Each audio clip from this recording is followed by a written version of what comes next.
Ladies and gentlemen, moving on to our first session. This is session 1. The topic is creating socially responsible managers. And this session will discuss new programs for training and capabilities to equip managers with essential skills in social and environmental responsibility. I would like to invite Professor Datuk Dr. Muhammad Zabit Haji Abdul Razak, President and Vice Chancellor of UniRaza, and also Dr. Nazli Noor, CEO of Malaysian Institute of Management, to lead this session. So gentlemen, you have 20 minutes, so we will begin with Professor Datuk Dr. Zabit first. You want to come and stand here, sir? Over here? Yeah. This is more comfortable. Okay then.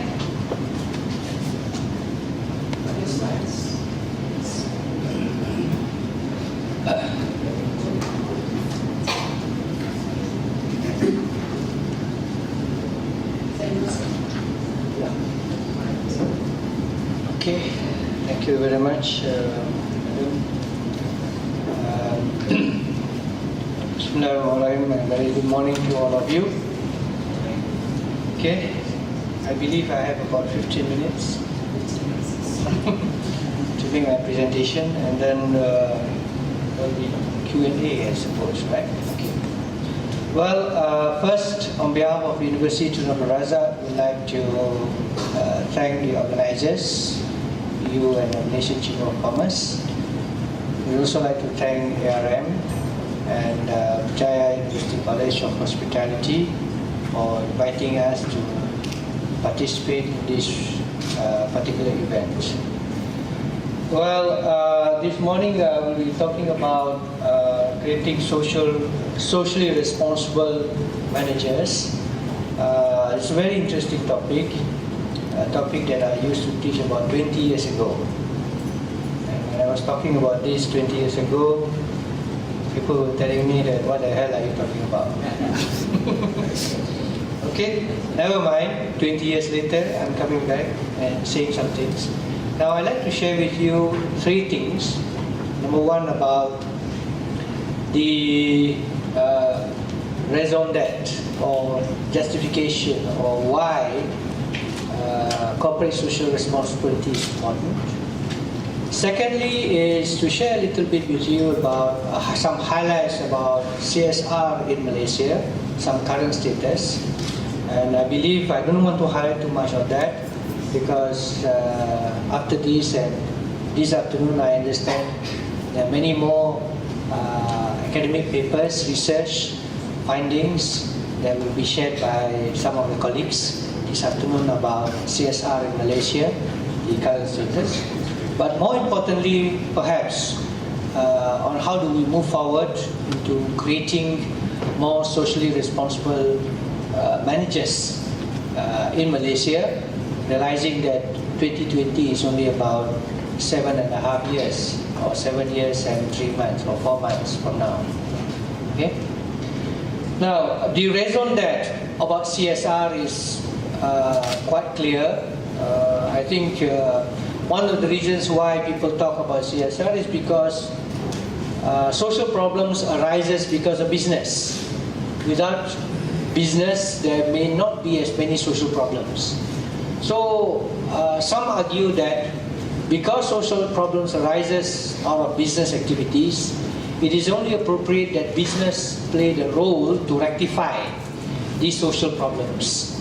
For example, you talk about pollution, if it is not because of companies involved in all kinds of manufacturing and also activities. All right. The same thing when you talk about employees' work safety. All right. And as you get more sophisticated methods of production with technologies, you find that all these things have got to be addressed. The second issue is that the stakeholders' demands, external stakeholders' demands, increasingly have higher expectations today than before. And because of that, I think it's only appropriate that if companies want to survive, they have to meet not all, but some of the expectations of the stakeholders. And some of the expectations are, of course, very pricey or costly to the organizations. The other reason is we also realize that CSR is becoming more important because many companies realize that it helps the company's reputation. Some people see it as trying to promote the corporate financial performance of the organization with tax incentives given by the public policy makers. So these are the areas that we find why people do business. And many people also believe that when companies are involved in socially responsible activities, this will discourage government to start new laws, new policies, because people are supposed to be socially responsible in their actions and behavior. And last but not least, the argument about why CSR is important for organizations is also because there is a need to balance between public policy makers and private policy. Public policy, they understand better about processes in the administrative systems, but the private policy makers, they have financial resources. They have other means of capabilities that may be of importance or usage to solve some of the social problems. So these are some of the reasons that we say why people are involved in those activities. What is therefore the status of CSR in Malaysia? Okay, next slide. Okay. Now, I remember one of the first few people who started research, empirical research on CSR in Malaysia was by a professor from University of Malaya. I don't know whether you remember, Professor Gregory Tong and Professor Teo. Okay, Teo was in Wollongong, I guess. But anyway, they did the first empirical study, and this was published. I like to acknowledge Dr. Nazli by MIM. I don't know whether MIM has a record of that paper. There was a special issue in 1980 about CSR in Malaysia, and it was conducted about 30 years ago, precisely on how do Malaysian companies perceive or react towards CSR. And of course, following that paper in 1981, my colleague and we did a study. Sorry, I have to put Rashid, I have to put my father's name. Alright, we did a study in 2000 to compare how CSR has evolved, alright, from 1981 to 1991 and subsequently in the year 2001. And we found that there is actually an increasing awareness in terms of the managers' perceptions towards social responsibility. For example, the results from our study showed that in between 1991 and 2000, there was an increase, even though it's a small percentage, about 97% of the managers claim that they are involved in CSR activities. Now, of course, if you want to go into the details of it, then you will ask, what are the CSR activities that they claim? Now, if you go into it, most of the CSR activities are basically related to activities that have a direct impact to organizations. For example, product or service to consumers.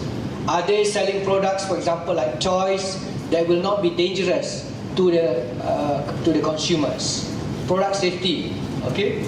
The other one is like community involvement at that time. Okay. At that time, when you talk about community involvement, you're talking about giving like sports donation to schools, things like that.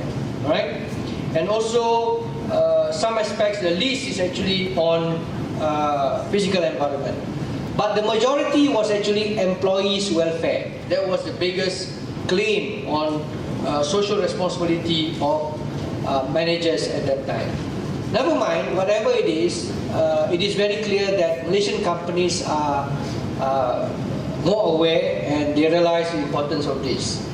And then, of course, there are other studies, recent studies by Rahman and Mustaruddin, latest, last year published in this journal. And they compare in terms of to what extent Malaysian companies disclose their CSR activities. And of course, under SC, disclosure is very important. And they found out that by disclosing their CSR activities, they are able to improve the financial performance and also image of organizations. So that is also quite important. And last night, I didn't have the time to compare that. I had a paper written by my friend from China Europe International Business School in Shanghai, and also some of his colleagues from Nottingham University in Malaysia. Also compared how do Malaysian CEOs, in particular, how do Malay CEOs and Chinese CEOs perceive CSR activities and how is the performance. And I don't want to disclose the details. This is in the International Journal of Cross-Cultural Management, but the results of the study by Professor Bala clearly showed that there are significant differences in terms of how do Malaysian CEOs respond to CSR activities, and also how do the Chinese CEOs respond to CSR activities. It is statistically significant from the findings. All right, and it's quite interesting. Okay, based on these findings, maybe somebody from Nottingham University will be able to share this. Professor Bala, by the way, is a Malaysian, but China Europe International Business School is a very well-known business school in Shanghai. Okay, he teaches there, by the way. All right, and I think he has a son studying in Nottingham. Okay, another point that I want to talk about is how do we move forward. Now, this is a little bit, I like to talk about history, being a little bit of history student. I think we need to understand that before we can talk about creating socially responsible managers, all right, we need to understand the evolution of CSR. And if you look at it, CSR clearly evolved in the early 19th century. And at that time, when you talk about CSR, we talk about legal obligation that you must do in terms of what the law says. And in terms of the action of these organizations, they were actually because there is a demand, so they will do it because they are asked to do. And of course, the behavior is of course very passive. Then by the time 1920s, all right, this happens in the West, in the US in particular, CSR became more and more important because of the forces of people say principles of charity and principles of stewardship. So this is where they say, you as a company, you make a lot of money, you must fulfill your moral obligation to society and you must give. Alright? And this is also very clear, and we find that people are becoming more and more philanthropic. Now, in the words of Peter Drucker, he did once say this, and I do not know whether you like this or not. Do good to do well, or do well to do good. You figure out which is which. Do good to do well means you do good and then you become rich. Do well to do good means you become rich first and then you start throwing your riches everywhere. So, which is a chicken, which is an egg, I leave it to you to discuss, later. Now, but this behavior of social responsibility is actually very reactive. There is a pressure, there is a demand, organizations react. Then come in the 1960s, where there's a guy by the name of Professor Prakash Sethi from New York University, Stern Business School. He started this idea of social responsiveness. Alright? He's no more around anyway. So for him, he says that no, we don't talk about social responsibility, we talk about social responsiveness. And what is social responsibility? He says that companies have an obligation to do, in the sense to behave in a proactive way. Because you started a problem, and if you are concerned about community, it is therefore the organization's role to become proactive in resolving social issues. That was his argument. Okay? But today, I think, we have to move forward in the new millennium.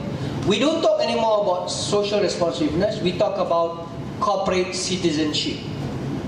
In other words, it's not about companies becoming proactive, but how do organizations work together with institutions, university, or even NGOs, and see how they can work together in an interactive manner to solve or to help some social problems. And if you remember this well-known guy who wrote this book, People at the Bottom of the Pyramid,